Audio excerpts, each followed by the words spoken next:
अगर आपके पास परसिमन या रेड अमलोक का पौधा है और उस पर फ्रूट नहीं आ रहा है या फ्रूट की तादाद बहुत कम है,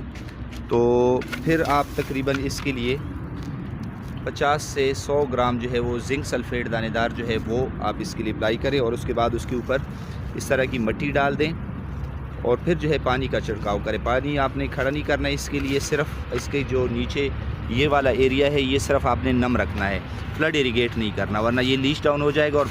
पौधे को इससे कोई फ़ायदा हासिल नहीं होगा। तो इससे आपका जो पौधा है परसिमन का, उस पर इंशाल्लाह बेहतरीन फ्लावर और फ्रूट आएगा, फ्रूट की तादाद भी ज़्यादा होगी और इंशाल्लाह क्वालिटी जो है इसकी बेहतरीन होगी। तो पौधे की उम्र जो है वो तकरीबन 5 साल या इतनी होनी चाहिए। अगर इससे आपकी पौधे की उम्र कम है तो फिर जो जिंक सल्फ़ेट की मिकदार है वो आप 50 ग्राम रखें, तो ही जो है पौधा इससे बेहतर फ़ायदा हासिल कर सकेगा।